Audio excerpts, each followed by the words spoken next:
Have you ever walked away from a conversation thinking they just didn't get it? Maybe you explained it twice. Maybe you slowed down the second time, and still nothing but a blank stare.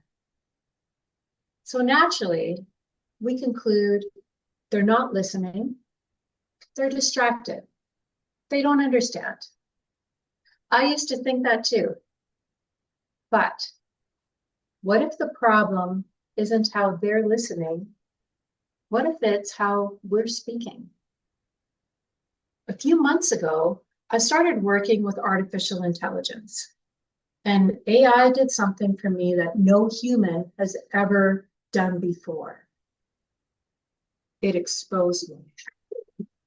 It completely removed my excuses.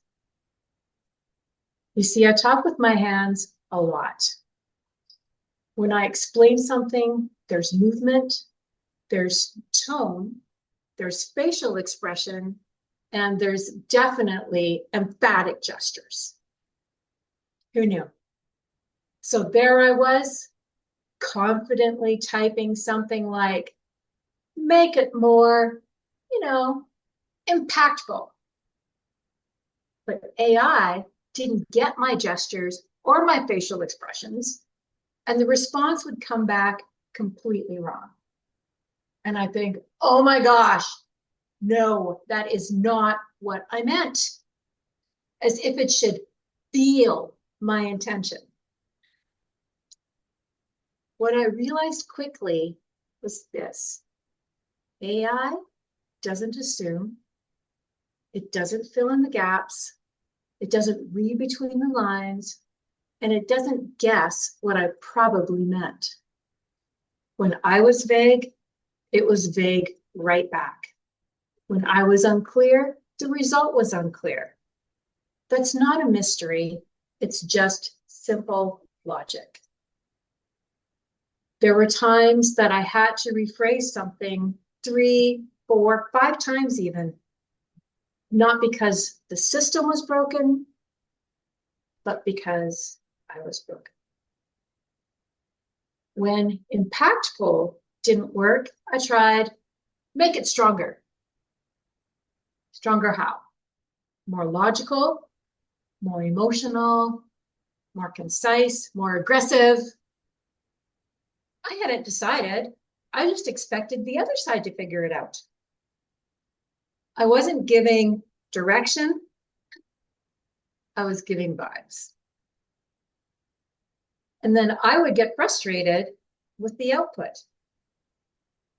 But here's what finally shifted. The system didn't improve. My thinking did. Instead of simply make it stronger, I wrote, rewrite this for a skeptical audience in a confident but calm tone and make it under 200 words. And suddenly, it worked. Not because it got smarter, but because I got clearer. The quality of the response reflected the clarity of the request. And that realization was a little uncomfortable because it forced me to ask a harder question. How often in real life am I doing the same thing? At work, we say, you need to communicate better. In leadership, we say, be more proactive. And at home, we say, you know what I mean. But do they? Is that a fair expectation? Or do we just outsource the responsibility for clarity? So many times I've thought, why don't they understand what I'm trying to say? And then I'd reread what I'd written and I think, oh, that's why. Here's the uncomfortable truth. If there's room for interpretation, there will be interpretation. It's easy to say they misunderstood. It's harder to say I left room for confusion. Clarity takes effort. It requires knowing what you actually want, defining your desired outcome, choosing your words intentionally, and removing assumptions. All of that takes discipline. Most of us, myself included, rely more on familiarity than precision. We assume shared context, shared priorities, shared definitions, as if the other person should just be able to read our mind. But assumptions are silent gaps, and gaps create misalignment.